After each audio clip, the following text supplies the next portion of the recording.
Yeah. All right. Thank you very much for doing this. I sincerely appreciate it. I want to start off with your name and what you do. My name is Candice Crawford, and I'm owner of Spreading the Music. So it is a music school in New Orleans, Louisiana. We offer private music lessons, group classes, and rehearsal space. And then we also have an outreach component where we go into local schools and churches and become their music program. So, say at one school, I'm their string teacher. At another school, we do private lessons. At another church, we do a group music class because there's a lot of children that wanted to play the piano and now they can play it in church, kind of thing. But yeah, that's what I do. That's really cool. Okay, so spreading the music Yes, is sir. the name. How did you come up with that name? Yeah, so I came up with that name with my good friend Jimmy, my sophomore year of college. Um, Spreading the music is very natural to me. Spreading the music is something that I think everybody can do and everybody does by default. My parents who are dropping their kids off sitting in the waiting room are spreading the music by facilitating. My music teachers are spreading the music by teaching and providing music education. My students, after they leave their lesson, not only are they practicing, but they're teaching their siblings, they're playing with their friends, they're playing with their family. My rehearsal people who come and just practice, they are spreading the music by going and rehearsing and then going out into the world and playing their pieces and their songs and their charts that they've been working on. So I think spreading the music is a very natural thing that all of my clients do by default. And it wasn't quite the experience that I had received when I was in college. So uh, my buddy and I were going back and forth, and he was like, "Yeah, I think that's a good name. Spreading the music, huh? I think that's a good name for a business." And it stuck with me. It stuck with me, and I ended up naming my business that a All few right, all years right. later. That's Mm-hmm. that's really cool. So I Yes. wanted to dig in just a little bit to this list of stuff that you listed off. I was not expecting that, okay? Oh, cool. Yeah. So I kind of want to go back to it. The first thing Sure. you said, it sounded like private tutoring. Is that right? Yes, yep. So we offer private lessons. I have currently have 18 teachers who work at my music school, all instruments, all ages 5 years old and up. So guitar, trumpet, trombone, violin, oboe. I'm an oboist and violin, piano. Um, the list goes on. Flute, all the winds, clarinet. I remember you mentioned you played clarinet. So lessons. So I have teachers who specialize in that instrument, and they provide 30-minute, including myself. At one point, I had like 65 private students, but that's too many. Right now, I have about 30 private students that I personally teach. But 30-minute lessons, 45-minute lessons, and hour-long lessons that I would meet with you or a kid or whomever once a week and help you learn an instrument and help you reach that goal and help you be spreading the music because that's the whole point. That's why you're here. Okay. And then All there's right. also group classes and then outreach. But yes, private music lessons is one of the three main components of the main business. And then I have dreams for beyond that. But mhm. Okay. All right. Well, I kind of want to stay on this point here because I think Sure. this is really important. So the private Cool. tutoring you mentioned is part of three branches of kind of what you have going on. And so you Yeah. also mentioned schools and you also mentioned churches. I imagine that the private and the group tutoring is basically just kind of where it's being held. Oh, okay. Let me show you the whole structure. Okay. So, spreading the music is at one location, Uptown New Orleans, right? Okay. At that location, it's an LLC for profit business where private lessons is one thing we serve, group classes is one thing we serve, and then rehearsal space is another thing we serve. Right. Okay.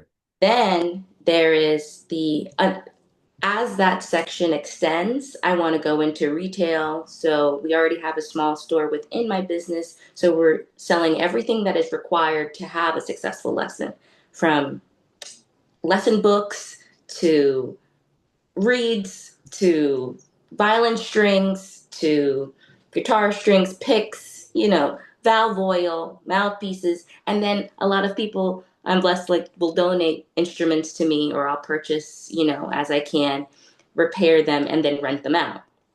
So building that component, and then also a part of the LLC is a venue. So I want to have a venue component. So, okay, not only do I have a place where my students can learn, I have a place where they can get all of the supplies they could possibly need, and a venue where they can perform regularly for profit. Then nonprofit portion is the outreach. That's where we go into schools and churches and become their music program. Ah, So we're contracted at 5 different schools right now and 3 different churches. And all of them have different needs, and I help them in different ways. okay. So one school, I help them with admin. Like I said, another school, I'm their string teacher, and I bring another bass teacher with me because I play violin. I need help with the lower strings. And then another school, I teach early elementary 0 to 5 year olds, and I'm singing and playing ukulele. And the Okay. quintessential string teacher, music teacher, like in Magic School Bus vibes, And what other schools? Ecole Belay, the French Immersion School, and Lycée um, are both French immersion schools that my teachers I contract to teach. I got another group ukulele class, and then private lessons, after school private lessons. But it's for schools who don't have a music program, who deserve it, because they need to be spreading the music too, because it's very obvious to me that they should. I'm so mad at you right now. I needed, I needed a warning before all of this. Oh Okay. no. No, I had out because we're only we're only on like the first question, and this is already going like so many different directions. Okay. Cool. So Okay, let's just okay. I'm here on it. I want to stick to the private and the group tutoring. Okay. The Hmm. one thing that you said that really kind of blew my mind is you talked about the age groups. Now you did say 5 and up, but then you also mentioned at one point for outreach, 0 to 5 possibly, Hmm. right? Hmm. I'm curious, what kind of curriculum do you have for a 5-year-old versus a 30-year-old? I imagine it has to be vastly different. For sure, in the private music setting or in a group class setting.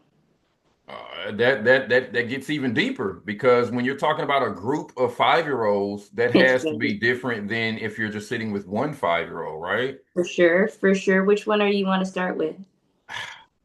I mean, the more we talk about this, the more I want to know. Like, Oh, I sure. guess the better question is how is there a standard curriculum? Um, and if so, where does it come from? And if it isn't, how did you begin to even formulate a curriculum for these different Sure age thing. groups? Sure thing. So I went to school for my background. I went to school for oboe performance and music education. So I have a degree in music education. Get like put that out there. Yes, I do know how to teach. Based on my schooling and my background education. And then I've always taught in some capacity or worked within schools in some capacity. So had a pretty general idea without actually doing it myself of like how schools and classes are structured, what makes a successful lesson, what doesn't make a successful lesson, what classroom discipline looks like, what does social emotional learning look like, or Montessori, structure look like, or just straight up like, top down, you listen to me and here's testing, it all, I've experienced a lot of it. So the majority of my experience first came from the private music lessons sphere before I jumped into doing group classes. Private music lessons are very intimate, and every person's different. Every person's going to bring something different to the table, regardless of their age, regardless of, gender.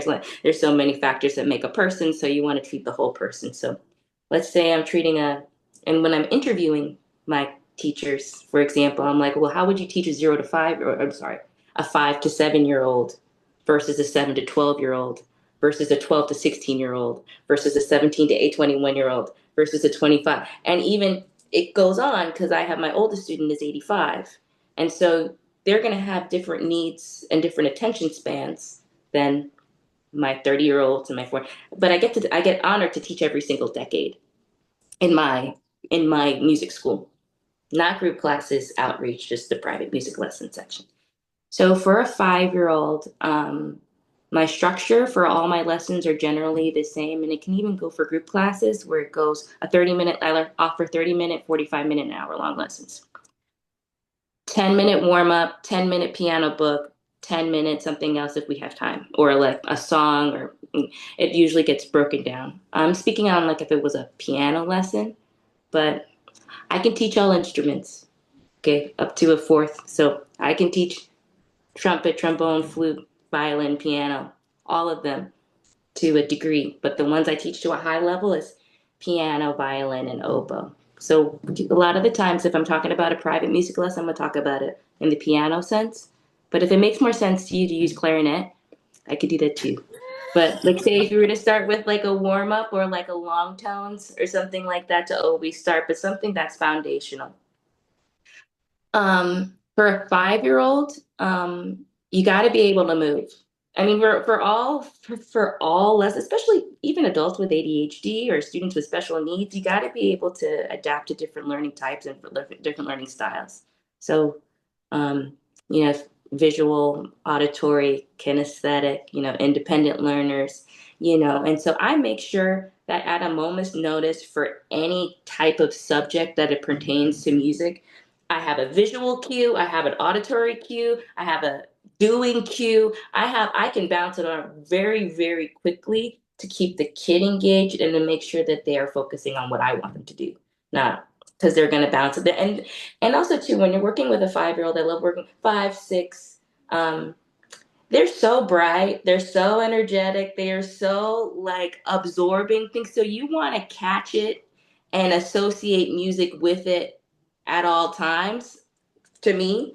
So, which for my 5-year-olds and 6-year-olds, I really got to push it home. Like a lot of the times, I'm waiting for them to age. Sometimes Yeah. I'm waiting for them to feel responsible for the instrument and the time that they have together with me and understand what their purpose is, because not all 5-year-olds, 6-year-olds want to be prodigy piano players or even have that. And even the parents themselves don't even have that expectation on their child. They just want them to have an activity that they can have fun with and be creative with. And the expectation is, the expectation can vary. Let's just say that. So, yes, 8 to 12-year-olds are my favorite age range to teach. Not to be biased, but I think at their age they're still just like very curious and they're a lot more willing. They're still figuring out what their favorite songs are, and so that's really fun to like discover that with them. They're willing to sit for a lot longer, and they're just more they can be a lot more curious as to the subject that you're on, and the path forward in terms of mastery of the instrument is a lot more obvious in 8 to 12 than it is from 5 to 7. Right. Um, and then as we get older, now I'm really blessed that once a kid is in my studio, they don't tend to leave. So, like I've had students who are 5 and who are 11, 12 now. And I'm like, oh, cool. Like I've known you your whole life. Like, and I've seen you every single week for years. 52, you have not missed maybe we missed a couple weeks here and there. I close my school for 4 weeks out of the year. So even still, I'm seeing them and I'm watching them age, and and it's super duper cool to go and watch children or people age. So that being said, like my 12, 13, 14, 15-year olds are usually the ones who've also grown up with me. If I catch them in the middle, like a lot of the time, my older kids are like, I want to be in a music theater, or they're preparing for something. They have a mission involved. They're also very vulnerable. So as they age, I get a lot more conversations I get a lot more them figuring out their life and a lot more like opening up. Um, so yeah, we're definitely talking a lot. And but at that point, they've been with me so long, they know how to read music, they know how to like use their ears to figure out their own songs. They know a lot of the stuff to be able to just enjoy music in and of itself. That it ends up just being like, oh yeah, and I get to see Miss Candice on Wednesdays at 4 o'clock, and it's awesome. So I just become a part of the fabric of their everyday weekly routine. And I love that for me. I love that for me. I love that for me. I love that for my community, our community. I love that for my teachers. I love that for my parents who get to sit and like go grab a coffee real fast, go get groceries real fast. I like how they could just sit in their car real fast, like just be on their phone real quick. Like I love how I was seeing my parents just like knock out on the couch that I have. I'm like, dude, I get not that I get it. I don't have any kids yet, but like I'm so glad you get to sit with other parents and, chop the breeze. So, oh, I got sidetracked. But when it comes to teaching different age ranges, it's in a group setting. In a group setting, teaching 0 to 5 year olds. The only reason why I teach that age range is because the school requested it. Mhm. And the only teacher who I would feel confident teaching that age range and trying it would be myself. So I don't contract just any of my teachers to do a job like that because I hire them to do 5 and up. So, and I actually bought my music school from someone else. So they sold it to me. And a part of the original arrangement was that I wouldn't teach 0 to 5 because she was opening up a school for kids 0 to 6. And I'm like, girl, have that. That's fine. Like that's not my my forte. But now that I've had experience in it, the younger ones are cute. Those ones are very curious and but you definitely have to tap into your like cartoon, you know, Yeah. You have to be animated for you sure. got it, you got it, you got it. And that's why like, teaching is also so wonderful because you get to play with that Yeah, idea because how else are they going to learn if you don't be just as goofy and meet them where they're at because it's just so exactly. much fun when they're giggling and having fun and then they're all singing and we're all doing it together. So it's a lot easier to mobilize a bunch of 3, 3, 4, 5 year olds than it is to mobilize 13, 14, 15 year olds, like No, I can see that. I can see that. It makes sense. you know, the high schoolers, discipline is always the same. Like discipline is always like, either some form of call and response, some type of like you're waiting for silence, some form of you want there to be peace so everybody Hmm. can learn in peace. You need a baseline of peace. Yeah. And I really work on like, hey, we're a team. I'm a teacher, you're a student, and we don't exist without each other. So like I need you to be as great as you can be so I can be as great as I can be, and it's a lot more fun when we're working together. And if we're not being a team, then we can't do the thing, which to Yeah. me is spreading the music. And I want us to be doing the thing. And when we're all doing the thing, I'm like, okay, great. I'm happy, Candice. Everybody's happy because it only makes sense that we're doing the thing because the thing is a lot of fun to do when we're a team. And you could do that with 5 year olds. You can do that with older kids too. Just for older kids, they're looking for they gotta respect you. You gotta know what you're talking about. You gotta come correct with what you know and be serious and be passionate and not ignore them. See people for who they are. They're also figuring themselves out. So if you're someone who listens and cares, then they're more willing to listen to you and do the thing that you want than had you not had that trait. I So, hear you. um, seniors, um, so maybe my students who are 40, 50, 60 year old, 50, 40s and up. I'm 34. So people who are older than I am, um, you got to get to the point. I get to the point. Like if someone's like, "Hey, I want to play bluegrass," we're the first lesson. We're playing bluegrass, like full stop. Like you can play one note on any instrument and therefore play bluegrass. Like, you know what I mean? We'll just find that note when it comes up in the song, and there you go, you're starting it. And just making it more adaptable and more approachable because adults who come in are very vulnerable. There a lot of the times they're just like, man, I've always wanted to do this thing and I never did this thing and now I'm finally doing it and now I'm scared and I feel like I'm back in school and it's you don't want to fail. As soon as you fail, you're out. You're out. You're out. It's too hard. I'm not signing up for something that's hard. I want to do this thing that I've idealized in my head to be, something cool, like violin, for example. A lot of students want to play the violin, and it's so hard. It's so hard to start. It's one of the hardest instruments to start, and I just have to tell my adult students, it's just like, yes, it's a lot of fun, but just know we're gonna start with the with the plucking along with the song before you're going to town with it. Really? So just also setting like reasonable expectations so that they know that they're getting their money's worth. Um, and I have had adult students who have been with me for years, 3, 4, 5 years.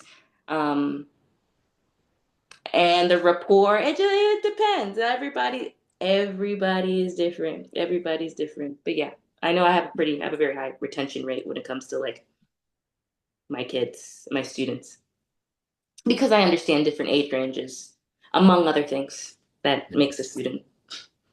Well, Hmm. I sincerely appreciate your service. Educators are very important and very much needed. Hmm. And I often say that, particularly, I think in this country, to be an educator almost has to be a passion Sure. because most people don't go into it for the money. You know what I mean? Not to Yeah. say that there isn't money in it, but it's usually because they love it and it's what they want to do. So I thank you for that. I really do. Sure. Yeah. I feel like we can just talk about just education this entire time, but Yeah. I do want to move on to Yeah. make sure No, we no, get to no. some of the other stuff. Yeah. So, Please push me uh, along. yeah. So, when you created this name for yourself, Spread the Music, um, did you have any idea in your mind about a brand or a logo or what you wanted it to what you wanted the business to look like to the outside public if they didn't get a chance to speak to you personally? They only saw, the name of the business. Yeah, sure. So the logo itself, let me see if you can. The Fleur de Lis is upside down, Oh. but you see it? Okay. So the idea, I'm gonna put myself on a timer, make sure I. So, um, born in the 90s, love Nickelodeon, like the Nickelodeon splatter, spreading the music. What is something that's spreading? A splatter. I wanted it to look like the Nickelodeon logo. And then the tops of them are instruments. So you could see like a piano, which I play. My brother's a trumpet player, drums. It kind of cut off, but I have an oboe that sticks out of it too. You can see the reed. And then you have the top of a string instrument at the top, but there's that. And then the internal part is was the fleur de lis. It is flipped now. But the inside is meant to be interchangeable depending on what city I'm in. So, like for example, I went to one of my clients. She wanted me to build a music program in Hawaii, and she flew me out, and so it was spreading the music over there. But I changed the fleur de lis to their hibiscus flower, their state flower, to represent Hawaii, to represent the culture where I'm at. So the colors, I just like the color purple, turquoise, and yellow. I didn't mean for it to like match like Mardi Gras colors, but a lot of the time they're like, oh yeah, it's Mardi Gras. Um, That's in funny. terms of brand, yeah, I always knew that there was going to be three main components to it. So, and spreading the music is on brand for anybody who comes in to me. Yeah. Yeah. Okay. All right. And how long have you been in business now? I've been in business for 9.5 years, going on 10 years, February Okay. 4th. So 10 years almost. All right, all right. And so you mentioned that you purchased a business is that how you got started, or did you have something before that, or Before that, I was riding my bike to different people's houses and teaching them music lessons at their house, or they were coming to my house and teaching. Um, I was hosting, I'm from New York originally. I took a road trip and I stayed. And I was working in restaurants. So I was a hostess, had three muses, and became a server and bartender, that kind of stuff. But while I was hosting, one of the drummers, he owned a school called Thibodeau School of Music. And one of my friends said, "Hey, you should meet this guy. He owns a music school. You could work there." I'm like, "Nah, mm-mm. I'm not going to work anywhere. If I'm going to work, I'm going to own it." So um, she's like, "No, no, no, you should still meet him." So I go ahead and meet him. And he's like, "Yeah, I have this school. Lily said you were interesting." I'm like, "No, I'm so glad you have it, but just let me know. If you ever want to sell it, let me know." And so he got my contact information, and at that, it was put to bed. About 8 months later, I get a phone call. Their last name is Thibodeau. So I thought that was pretty new to me because I'm from New York, right? And she's like, "Hi, Madeline Thibodeau. My husband Paul told me you might want to manage or own a school one day, and I was wondering if you'd want to meet with me." I'm like, "My, like, yeah, yeah, yeah, yeah." So I rode my bike up, the 6, 7 miles to get um, to the school, and I saw it, and we had a conversation, and she said straight up, like, "I'm looking to sell it. I'm opening up, like I said, another school, and I need another music mommy and for it." And she was using one of the rooms for the 0 to 5 year olds, and the rest were for the teachers for private music lessons. And I'm like, "Yeah, yeah, I could do that. I could run this. I could do that. Sure." So I managed it for about 6 months, and then I became the owner a few months after that. So I wasn't there yet a year. I didn't change the name. I didn't change the branding. I kept everything the same because I thought if it was going to go down, I was going to go down as Thibodeau School of Music, not spreading the music. I still had my bank account and stuff, but after I made it to the year, then I uh, then I changed the branding and the logo and the website, and now we're here okay. in 10 years. So yes. I have a two-part question for you. Okay. Number Okay. one, I Yeah. want to understand from your perspective Mm. why you decided that you were going to, like you said, ride your bike those miles to teach these private lessons. Like what was it that you said this is what I have to do or this is what I'm gonna do? How did you get to that point? I think that's why I'm here on this planet to do. I think that that's what I'm supposed to be doing. From a spiritual sense, it's all in the Bible that we're always singing. Like, the musicians are a part of it. Like, it's very important that we have the ability to sing or to make music and to make community. That was very obvious from a very young age, since I always played music, at least in church and at school. Um, and I was always inspired by my mom as an assistant principal, and my grandmother always was also an educator. So I was surrounded by teachers and educators who looked like me, who managed the system and found value in education for education's sake. Because I love I love to learn, and I just love school. So great, nice. So I think it's very necessary and obvious that we're supposed to do that. And I was never deterred by the amount because I think it could be a multi-billion-dollar industry. Personally, I I think I could figure out. We already can figure out how to pay teachers more and make sure that my whole focus is surrounded by my teachers making sure that they're supported, making sure that they're happy, making sure that they have everything that they need to do their best work, making sure I meet with them like, hey, do you want to talk about teaching techniques? Do you want me to buy another instrument? I can buy these books to have on hand so we have the library. I want massage chairs. Like, I want, like, um, stuff that help uplift my teachers so that they can uplift their students because happy teachers make a happy school. Happy, like, it all makes sense to me. So, and I think it's not only just my obligation to do what I do, but yes, I will happily ride my bike to teach you, because that's what I think needs. More people should be riding their bike to teach others. No, I hear you. I hear you. It just makes a lot of sense to me. Hmm. Okay, and then the second part of that question is again, this is just about mindset, right? Sure. Why and how did you come to that decision that no, I'm not going to be working for a music school. I'm going to own a music school. What gave you that mindset? How did you come to that? College, and probably just like I'm gonna say it. I mean, like maybe passive racism, like just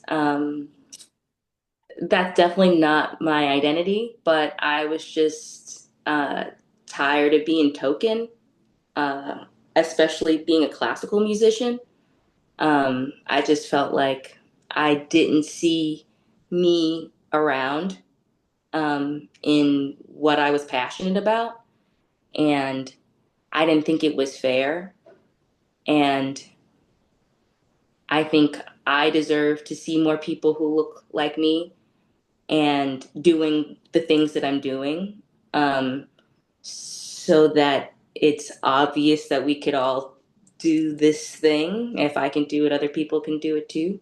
So, definitely in college, I got very jaded by how much I knew teachers got paid, how unhappy even some of my professors were at the college that I was in, how under supported I felt actually as a student, and how much I didn't enjoy playing music in a music school.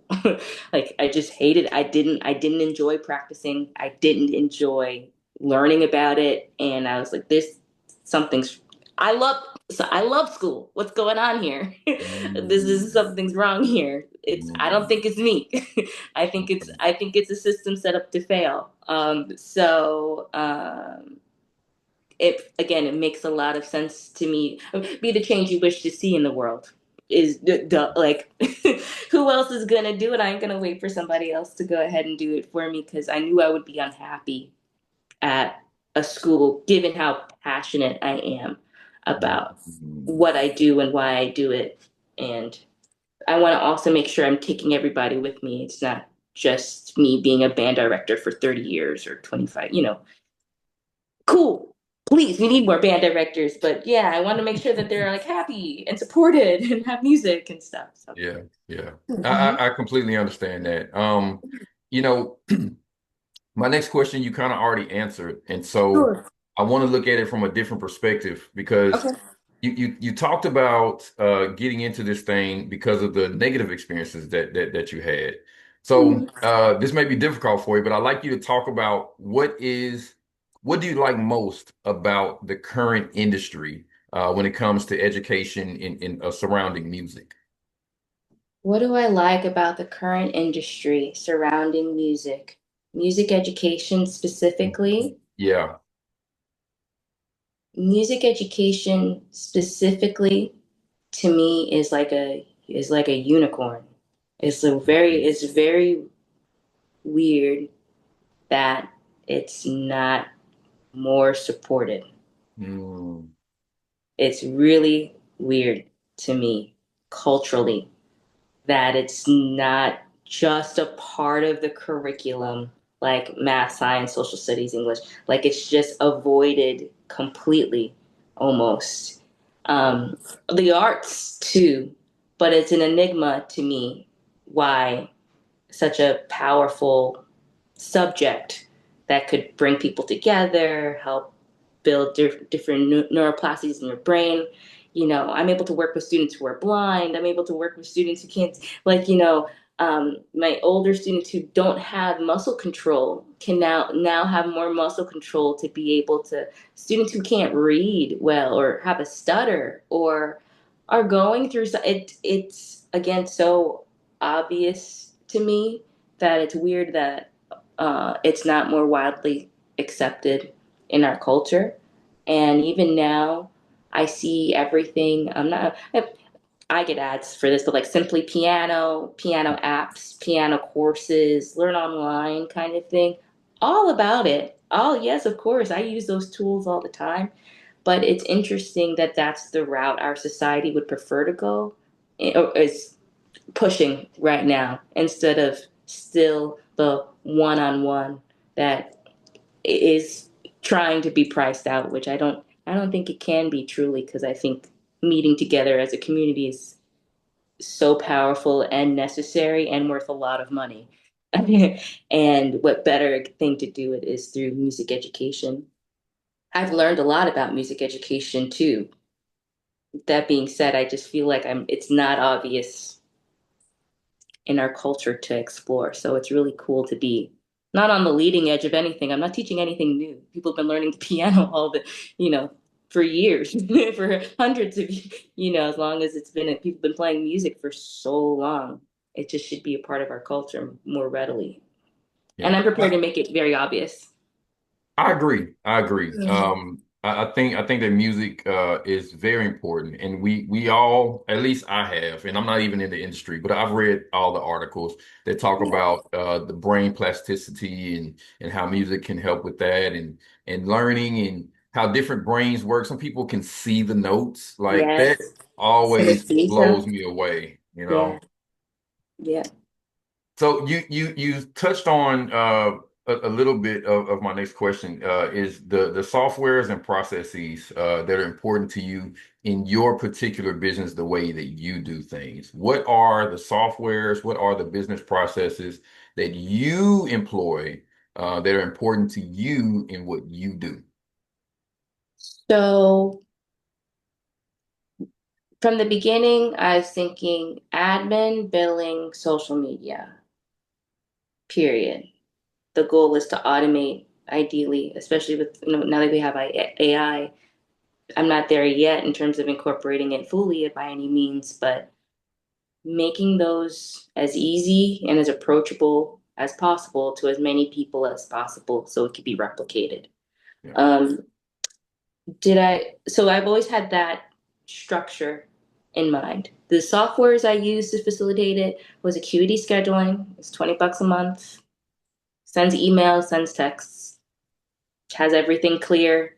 I can see all of my rooms, started with 4 rooms, now I have 5 rooms, now I have 8 rooms in terms of classrooms, and then can schedule out all of my outreach in the same kind of vein in group classes, as well as rehearsal space. People can just go online, see what times are available on my website through Acuity, click it, book it, pay for it, be done. So that in and of itself, Acuity scheduling has helped me a lot. Google Sheets. I like data. I love data. I love spreadsheets. I like creating spreadsheets. Oh, It's a lot of fun for me. oh, I like creating formula, like a really neat, like automated spreadsheet. It's like it's so much fun to create, and so I've always done that since the beginning of the business, tracking just as much as possible with spreadsheets, Excel, and then I just used Google Sheets because now I can sync it with my staff or send it or whatever. I can also use like Google Scripts with it, which is nice, and like automate it and like Zapier and other things like that that can oh. help with that. Wait. Don't just gloss over that stuff, Oh, okay? sorry. Yeah. So So so Google Scripts, what is that about? Google Scripts are just codes, are codes that you can put within a document. Mhm. So within a Google Sheets, say somebody say somebody pays makes a payment or doesn't pay. I can have it so when this cell says unpaid, an email and a text will automatically go to this email that is later on in the field here. Or I can have it be so um, once this certain date happens, all of my teachers will get an email stating who has yet to pay, so they could follow up with a teacher with a client so that we can get payment, kind of thing. Or I could use Google Scripts to somebody fills out a Google form and implicitly, yes, when you fill out a Google form, it'll only say like, thank you for filling out your form. You won't get anything. But you could set it to send an automatic email that thanks them for their time and what. So you can make it do things on its back end for free within Google Sheets. And so that's what Google Scripts does. Zapier is another one which is really wonderful but can connect different platforms together. So like MailChimp and your, which I use for marketing, um, and your Google Sheets, or um, Eventbrite, which I also use, or different platforms can all be linked together to make an automation robot, or just an automation for yourself so you don't have to do it every time. Okay. So that's what Google Scripts and Zapier can do. Uh, I also use QuickBooks for my, balance sheets and all the reports and things like that. I have a bookkeeper and my CPA will manage that. A lot of Gmail, a lot of Google, a lot of Canva, Okay. and then uh, Instagram, Facebook, Google. But I don't actually post very often. I don't necessarily. I get a lot of great word of mouth. Google does a lot of heavy lifting for me. My location's really prime also. So um, the bonus with Google is that it also plugs into even um, like Yelp and Okay. different, just Okay. like it'll All the link a different, yeah. bunch of things. Google Maps, Hmm. different maps. They a lot of full information from Google, Yeah. full stop. So creating an Apple account, then everything is updated and synced up, and then it just kind of flows a lot naturally. So posting also gives me anxiety. So I'm just like, oh, just come, you'll see it's a vibe. You're giving me just too much to go down these rabbit holes, you know? Sure. I imagine when you talk about anxiety, maybe that has a little bit to do with perfectionism. True. Yeah. Yeah. Yeah. Yeah, Yeah. yeah, I can see Yeah. I that. can't have them see under the hood Right, because they're right. gonna be like, you know, Yeah, right. I get I'm it. not I ready get for it. that. I'm not ready for that. It's none of their business. I get it. All right. So next question. How do you accept payment? Through Stripe payment system. So ACH, that includes ACH, credit card, debit card. Um, and then I think they also now also use like you can do Klarna or that kind of you could opt for that, but I don't want people to go down that. And then cash or check. That Okay. wasn't originally how it was when I first started. I was taking all forms of payment. I was taking Zelle, PayPal, Cash App, you know, all of them, Venmo, just too much, and cash check just to be able to include everybody. But no, streamlining it to Stripe. Also, Stripe. I used Square at one point to collect payments, and then I switched to Stripe because it's more secure. And Stripe embeds with Acuity scheduling, so the payments are all streamlined, and it's worked for me. I got it. No, that makes a lot of sense. That's a question that I always ask because when I first started my business, same thing. You know, you get people say, "Can I pay you this way? Can I pay you that way?" Can I? And No, I learned real quick. I was like, "Wait a minute, double. I have to." Yeah, no, there's only a couple ways I'm going to take payment. Exactly. That's it. Right, right. Yeah, Yeah, and yeah. I still have people sometimes that'll say, "Oh, you don't take this. Oh, you Nope. don't take that," and it's just like, Mm-mm. Nope, I'm a I sure business, don't. and like I don't know. I feel like also too they want to maybe like lower with questions like that. Like want to like lower the quality of Mm. it. It's like Mhm. do you Venmo Verizon? Like True, no. true. Yeah, Do you cash app your bill? No, this is a yeah, bill like anything else. that's I don't right. need to accommodate to your pay, but that it took me. I compare myself to Verizon all the time. Like Verizon does it. Verizon Verizon doesn't care. Like I love that. I love that. I compare myself to Coca-Cola. oh, good, yeah, that's a It's good like, one. if Yeah, you if yeah, you it's a yeah, if you treat giant yourself that way, maybe you'll become that, right? for sure, for sure. Yeah. All right. So we're getting to the end of this thing. Okay. Do you have any hobbies or interests outside of your field of music? I know that may be hard for you to do because it sounds like you're all music all the time, but Sounds. I love to garden. I love to garden. I okay. garden a lot. Yeah, yeah, yeah, yeah. I All like to right. grow What my are you growing herbs. right now? Right now, I'm growing so lots of mint. I've got basil's on its way out. We've got, let me see what else I have right now. I've got some celery, Chinese celery, oregano, rosemary. In the past, I've grown like cucumbers and watermelon, tomatoes. Um, but yeah, right now my garden is on the deader side. Yeah, But no, I'm with you. I'm with I you. I'm made a with you. cement garden, and so I switch out the different types of veggies and herbs I like to grow depending on Okay. what I'm feeling. That's really cool. I asked because I planted three Creole tomato plants, and two of the three have died. Oh One is man. still going, but I want to replace them. But Mhm. because it's so late in the season, I don't know if I even should, you know? Yeah, yeah, it's hard. I grow mine inside. Okay. I do check like the almanac as to like when it's good to do hmm that. hmm That works for me, but tomatoes are so hard for me to grow.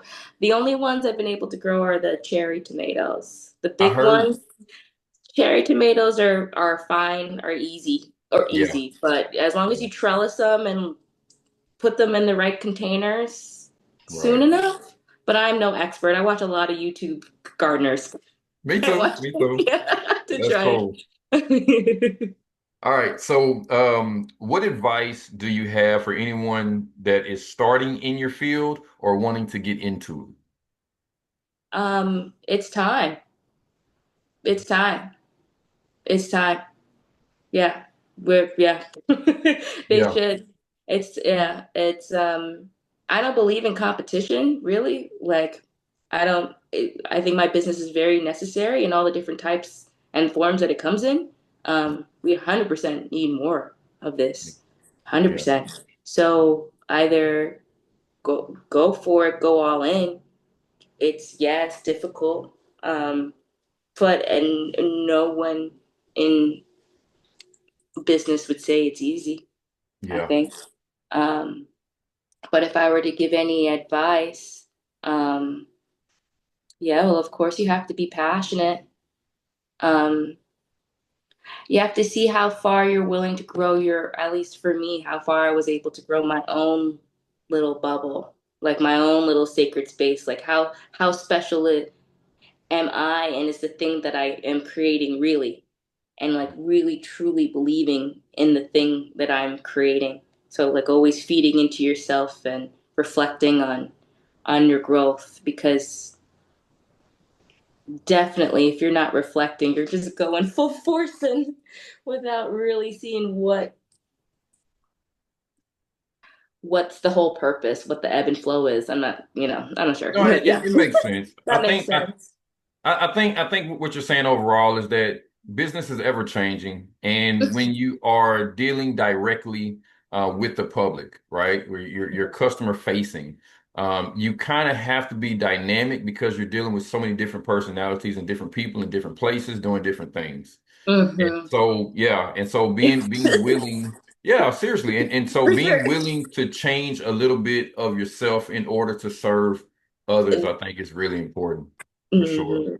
All right, last question. What do you see changing about your industry in the next 20 years? And I want you to really think about this because we're talking about a generation. That's why I said 20 years specifically. So Yeah. children that are now in your music class, right? If they go into your industry when they get to be 20 and 30 years old, what do you think the industry is going to look like for them? They'll be a part of a franchise if they wanted. So they would have the opportunity to become a part owner. So I would have allowed for generational wealth in terms of giving my teachers like ownership or stock in my companies, or in my company, companies plural. And then my students will be able to see not just the three spreading the musics that are in New Orleans, but the spreading the musics that are in Atlanta and New York and Hawaii and California and, and Alabama or in Utah and Kansas and Missouri in Trinidad, which is where my family's from, or France or in Europe or Okay. in Thailand, or like they'll see it. It'll be because it's going to be obvious. It's going to be a part of their music education curriculum in their school. Like spreading the music education would be a part of their school because of our outreach and our efforts. It made it obvious enough that all of these schools needed to have music years ago and that, or should have kept enforcing their music years ago. Um, Spreading the music in and of itself really lends itself to like a streaming service like Spotify or Amazon where everybody's sharing and spreading the music of what they have. And all of the dream is that every area that I have three locations: a school, retail, and a venue, all that have education, but they could go and use these facilities to do the thing. So in 20 years, of course, being a music teacher is a job you should do.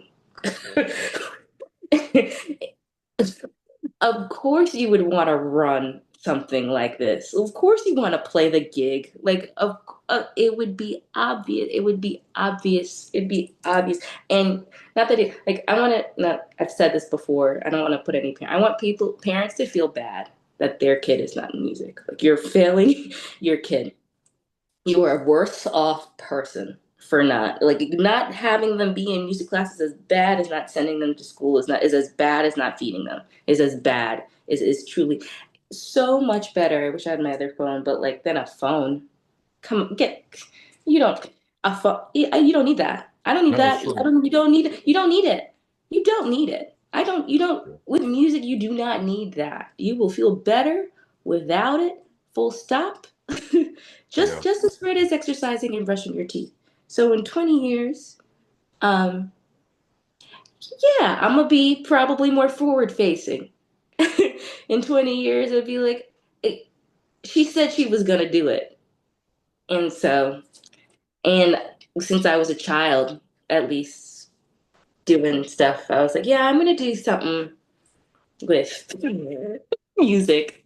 So yeah, I'm gonna be true to my word or die trying. So, but I anticipate seeing it because I think it's a huge hole in our society. I think it's an easy thing to pour money into. Um, I think enough. Well, it's relatively easy for me to convince. I'm not trying to convince anybody, but like tell people like, yeah, you should do this. Like, you should be a part of what I'm doing. Like, just give me like $100 million, or I don't know, or just give me, it just makes sense. It makes Yeah. sense. So yeah, in 20 years, yeah, that was my teacher. Yeah, she's great. Yeah, she did it. She did the thing. So, That's really cool. No, and I agree with you 100%. And like I said, we can talk about education forever. We really sure. can because I think that is really the biggest piece of this. And it sounds like something that you're very passionate about. And yeah, I don't see it going away. No. And yeah, if again, it's something that I don't think you have to convince anyone. Everyone knows this, right? It's You just, would think. You would think. You would wow. I think. mean, it's hard to You would imagine think. someone not understanding how a music education can benefit them in their lives. A Even lot of just people learning to don't. read music, you know? A lot of folks don't. A lot of folks don't. Um, and one of my cousins, for example, she just didn't like it. She just didn't like playing. She didn't feel comfortable. She just hardly listens to music. There are folks who just listen to podcasts, don't listen to music, would rather not, just Yeah, rather that's not. true. That's true. They just don't, it's distracting or for what it's worth. So, but no, I'm going to have to convince them that no. You need a little bit of it, at least the opportunity, right? Just touch it. Just see if it works. Just try it. Yeah. Miss Crawford, I sincerely appreciate your time. I really do. I would love to do this again. I think we have so much more to talk about. I wrote down some notes for you. So hopefully I get some more time from you. Sure. But until then, you have a great day You as and well. keep doing what you're doing because, like I said, it is very much needed. Okay. Thank you so much. Thank you so much for your time.